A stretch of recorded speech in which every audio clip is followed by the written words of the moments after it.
Hello प्यारे बच्चों, तो सीरीज में आपका स्वागत है। डुअल नेचर के हम सबसे ज़्यादा इंपॉर्टेंट क्वेश्चन को जानेंगे। पढ़ना कैसे है कि पहले पॉज करना है, पॉज करके क्वेश्चन पढ़ना है, फिर उसको खोल के उसके आंसर्स को पढ़ना है मेरे साथ, फिर पॉज करना है, पॉज पॉज खेलना है। And believe me, these are the most important questions जो आपके बोर्ड्स एग्जाम में चार चांद लगा देंगे। तो फटाफट बढ़ते हैं पहले क्वेश्चन की तरफ। तो पहला क्वेश्चन है, define photo electric work function. आपको वर्क फंक्शन को डिफाइन करना है। ठीक है, तो वर्क फंक्शन को डिफाइन करना है। How is it related to threshold frequency. देखिए वर्क फंक्शन क्या होता है, मैं आपको थोड़ा समझा दूं कि मान लीजिए यहाँ पर एक मेटल है और यहाँ पर ये फोटोन है, फोटोन। तो देखिए मान लीजिए फोटोन है 100 जूल का और यहाँ पर एक इलेक्ट्रॉन है, तो 100 जूल का फोटोन इलेक्ट्रॉन पे पड़ा। तो इलेक्ट्रॉन सरफेस से निकलते वक्त, सरफेस से निकलते तक, सरफेस से निकलने के लिए इस इलेक्ट्रॉन को सरफेस से निकलने के लिए ना कुछ एनर्जी चाहिए होती है। मान लो 30 जूल चाहिए इसको, तो 100 जूल हमने गिराया था, 30 जूल लगा सरफेस तक, सरफेस से बाहर निकलने में, और बाकी 70 जूल बचा। तो जो 30 जूल खर्च हुआ है ना सब सरफेस से निकलने में, उसी को हम वर्क फंक्शन कहते हैं। तो वर्क फंक्शन क्या होता है? Amount of energy required to remove the electron from metal surface से निकालने में जो मिनिमम अमाउंट ऑफ एनर्जी लगती है।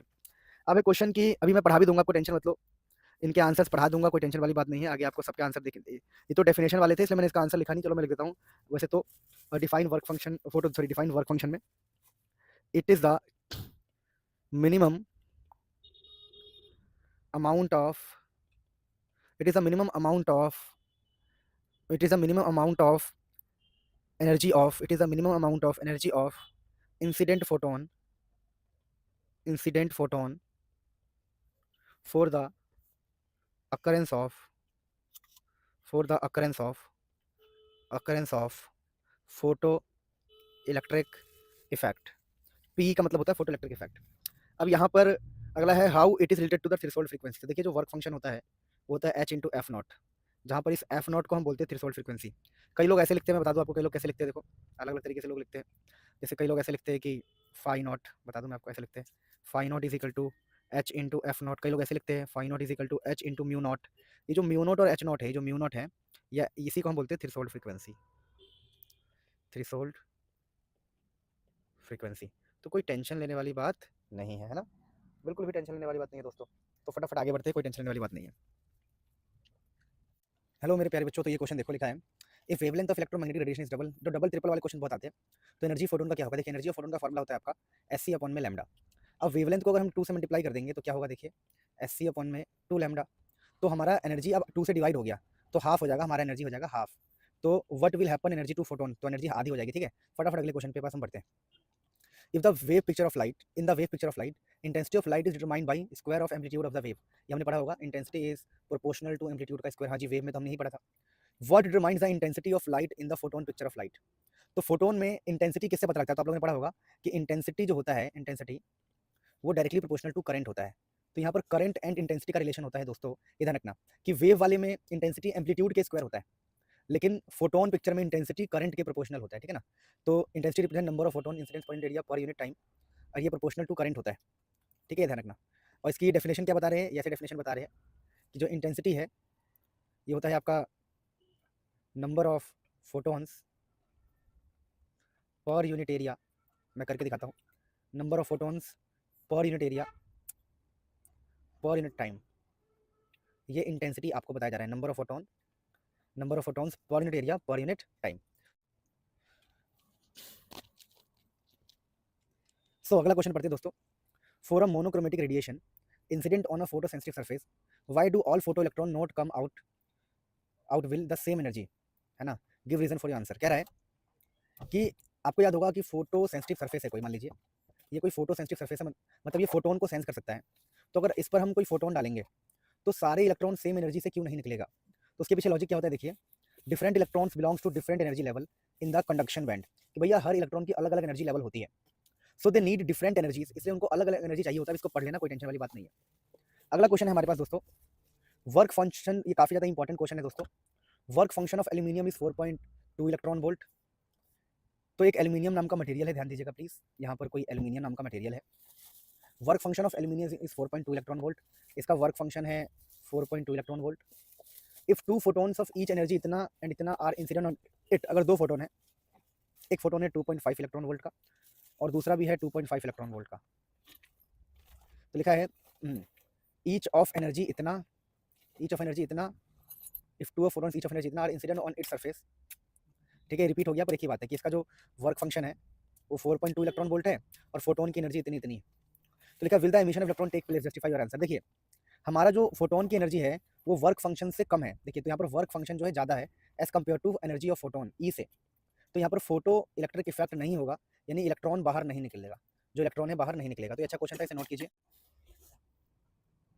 क्वेश्चन है two metals A and B have work function इतना और इतना, which metal has higher threshold frequency. देखिए आपके वर्क फंक्शन का फॉर्मूला होता है एच इंटू में फ्रीक्वेंसी, जहाँ पर ये जो एफ नॉट है इसको थ्रेशोल्ड फ्रीक्वेंसी बोलते हैं। तो जिसका वर्क फंक्शन ज़्यादा होगा उसका थ्रेशोल्ड फ्रीक्वेंसी भी ज़्यादा होगा। तो वर्क फंक्शन बी का ज़्यादा है तो इसी का थ्रेशोल्ड फ्रीक्वेंसी ज़्यादा होगा। तो क्लियरली है देखिए, तो मैटर ए का लोअर वर्क फंक्शन है और बी का क्या होगा, बी का ज़्यादा वर्क फंक्शन है। तो कुल मिला के कहानी क्या है, इस वाले से हमने सॉल्व किया, ठीक है ना। तो बी का थ्रेशोल्ड फ्रीक्वेंसी ज़्यादा होगा, तो frequency of B is more than frequency of A. अब बस मेरे आंसर पे ध्यान दो, बस वर्क फंक्शन फ्रीक्वेंसी पे डिपेंड करता है, जिसका वर्क फंक्शन ज़्यादा होगा उसका फ्रीक्वेंसी भी ज़्यादा होगा। तो ऐसी बेसिक क्वेश्चन ही आपको देखने को मिल रहेगा। अब ये क्वेश्चन क्या है, देखिए ultraviolet incident on two photo sensitive material. Ultraviolet है, दो फोटो सेंसिटिव मटेरियल पे गिरा है जिसका वर्क फंक्शन W1 W2 है। हमारे पास दो मटेरियल है, एक का वर्क फंक्शन W1 एक का वर्क फंक्शन W2 है, ठीक है। और क्या गिरा है, एक अल्ट्रावायलेट यूवी रेडिएशन गिरी है, यूवी रेडिएशन, इन दोनों पर यूवी आके गिरी है। In which case the kinetic energy of the emitted electron will be greater, किस केस में काइनेटिक एनर्जी ज़्यादा होगा। तो अपन क्लियरली बता दूं, देखिए एक फॉर्मूला होता है एनर्जी ऑफ फोटोन ऐसे करके, energy of photon is equal to work function plus kinetic energy. तो दोस्तों यहाँ से अगर हम काइनेटिक एनर्जी निकालेंगे तो ई माइनस वर्क फंक्शन हमारा काइनेटिक एनर्जी होगा, यानी कि ई माइनस वर्क फंक्शन हमारा काइनेटिक एनर्जी होगा। क्या मतलब है, ई में से वर्क फंक्शन माइनस करेंगे तो काइनेटिक एनर्जी आएगा। क्या मतलब है, इसका मतलब ये है कि अगर नेगेटिव का वर्क फंक्शन है, यानी जिसका वर्क फंक्शन ज़्यादा होगा उसका काइनेटिक एनर्जी कम होगा। देखो सिंपल सी बात है,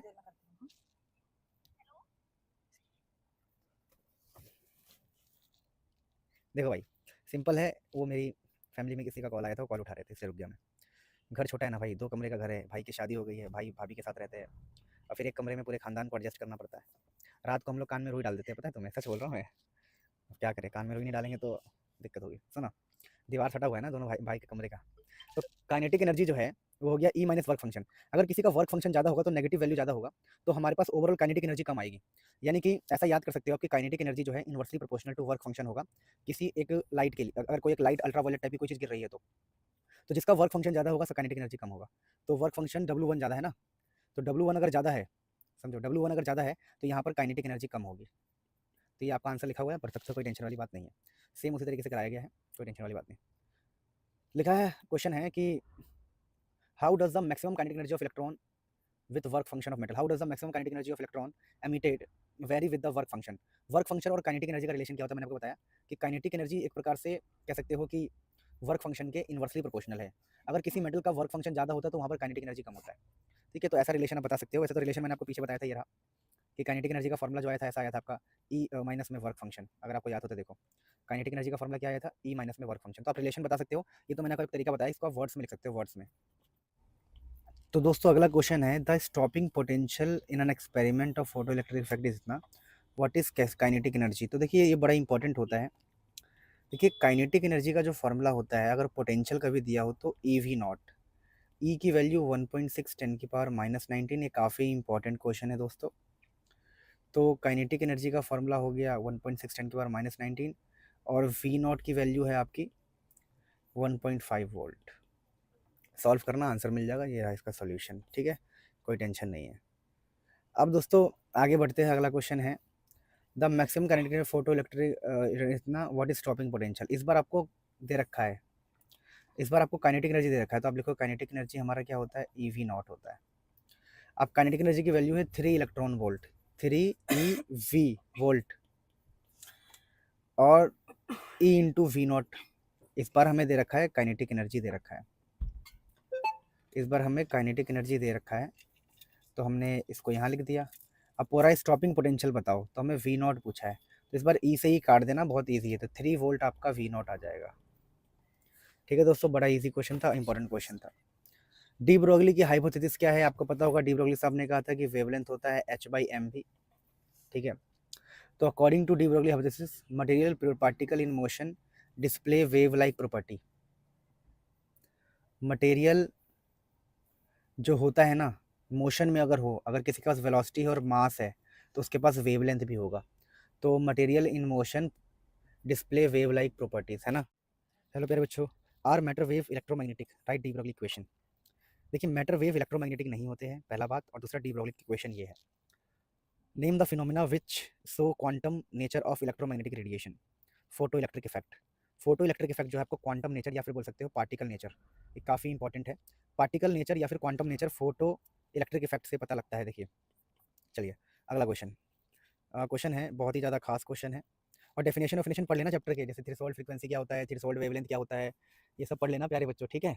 सुनो, why are de Broglie waves associated with a moving football not visible. ये काफ़ी इंपॉर्टेंट क्वेश्चन है कि आपका जो डी ब्रॉगली वेव है फुटबॉल से क्यों नहीं फील होता, क्योंकि वेवलेंथ का फॉर्मूला होता है h/m भी। तो भाई फुटबॉल के पास तो मास भी होता है, वेलोसिटी भी होता है, तो वेवलेंथ भी होना चाहिए, पर वो विजिबल क्यों नहीं है? क्योंकि देखिए फुटबॉल एक मैक्रोस्कोपिक ऑब्जेक्ट है, मैक्रोस्कोपिक। अब मैक्रोस्कोपिक मतलब काफ़ी लार्ज, बड़ा है ये। तो ये जो डी ब्रॉगली साहब के फॉर्मूले हैं ना, ये माइक्रोस्कोपिक के लिए ठीक होता है, माइक्रोस्कोपिक के लिए मतलब छोटे के लिए, इलेक्ट्रॉन्स के लिए सही बैठता है। रीज़न क्या है? रीज़न कि जब एक लार्ज ऑब्जेक्ट का मास यहाँ पे डालेंगे ना, ये जो लार्ज मास यहाँ डालेंगे, तो वेवलेंथ की वैल्यू नेग्लिजिबल आएगी, नेग्लिजिबल, इसीलिए हमें वो विजिबल नहीं होगा। तो with macroscopic object wavelength is not visible because it values is negligible. देखिए लिखा है, मैंने जो बोला वो पढ़ लेना। फुटबॉल इज, देखिए तो लिखा है कि the de Broglie wavelength associated with moving football is very small, wavelength बहुत छोटा होता है, तो इस चक्कर में वो विजिबल। सो प्यारे बच्चों एक क्वेश्चन लेते हैं, काफ़ी अच्छा क्वेश्चन है, ऐसे क्वेश्चन आपको एग्जाम में देखने को मिलेगा। लिखा है काइनेटिक एनर्जी के है तो वेवलेंथ है लैम्डा। काइनेटिक एनर्जी के है तो वेवलेंथ उसका लैम्डा है। What will be the wavelength of kinetic energy k/4 हो जाए, तो फॉर्मूला देख लीजिए, लैम्डा होता है h/√2m k। अब अगर हमने काइनेटिक एनर्जी को k लिया है तो वेवलेंथ को हमने लैम्डा लिया है। अब कह रहा है कि वेवलेंथ क्या होगा अगर हम काइनेटिक एनर्जी को क्या कर दे, k/4 कर दे, तो करके देखते हैं k/4। तो k/4 करने से क्या हुआ है, तो ये हो जाएगा आपका 2h/√2m k। तो वेवलेंथ डबल हो गया देखिए, क्योंकि ये 4 है ना, 4 तो रूट से निकल के ऊपर जाके 2 हो जाएगा। तो हम बोलेंगे देखिए भैया, तो what would be the wavelength of the particle of its kinetic energy is k/4। तो वेवलेंथ हमारा डबल हो जाएगा, यही इसका आंसर है। ठीक है दोस्तों, कोई टेंशन वाली बात नहीं, सॉल्यूशन यहाँ दिया हुआ है, आप देख सकते हैं। अब देखिए क्वेश्चन है कि most probable kinetic energy of thermal neutron, ये वो। तो क्या है क्वेश्चन, ये खुद पढ़ना आप, ठीक है। State the dependence of temperature. देखिए wavelength is inversely proportional to root of temperature, ये सबको पता होना चाहिए, ये तो ऑब्वियसली सबको पता होना चाहिए रहा। देखो तो ये याद कर लेना, बेसिकली पूछ रहा है, ये 11 से मिक्स किया हुआ क्वेश्चन है। बस आप फॉर्मूला याद कर लो कि वेवलेंथ टेम्परेचर के इन्वर्सली होता है, बस बात खत्म, इतना नहीं सोचना है, ठीक है दोस्तों। तो बस ये याद कर लो, इतना बड़ा क्वेश्चन है ये, सैम्पल पेपर 2011 का। नौटंकी किए जा रहे, इतनी सारी चीज़ें कह रहे हैं, लास्ट में पूछ रहे हैं बताओ वेवलेंथ और टेम्परेचर का डिपेंडेंस क्या है, तो सीधा फॉर्मूला होता है, बुक्स में लिखा होता है। अब अगला क्वेश्चन क्या है दोस्तों कि right the characteristic feature photo electric. ये बहुत इंपॉर्टेंट क्वेश्चन है भाई, इसको याद कर लेना कि भैया right 3 characteristics feature in photo electric effect.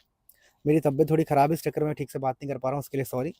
On the basis of wave theory of light, भाई ये पढ़ लेना, ये रहा वेव थियोरी ऑफ लाइट से पूरा याद कर लेना, ठीक है ना, कि वेव थियोरी ऑफ लाइट क्या है ना। तो लिखा है right 3 characteristic feature in the photo electric effect which can not be explain on the basis of wave theory of light but can be explain only using Einstein equation. बहुत important question, कह सकते हो favourite question है ये, तो ये कर लेना प्लीज़, फटाफट ये कर लेना, कोई टेंशन वाली बात नहीं है।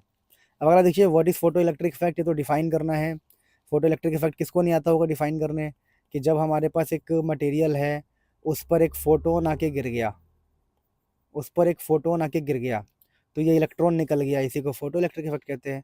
व्हेन इलेक्ट्रोमैग्नेटिक रेडिएशन, रेडिएशन मतलब photon, when radiation of suitable frequency, जिसकी फ्रीक्वेंसी अच्छी हो, फोटोन की फ्रीक्वेंसी सूट करने वाली हो, इंसिडेंट करता है मेटल सरफेस पे, इलेक्ट्रॉन एमिट होते हैं, उसी को हम फोटो इलेक्ट्रिक इफेक्ट बोलते हैं। फिर है ये छोड़ो, ये छोड़ो, क्या है ये नहीं, ये छोड़ो, ये नहीं है काम का हमारा, अच्छा ख़त्म ही हो गया, हाँ हाँ हाँ।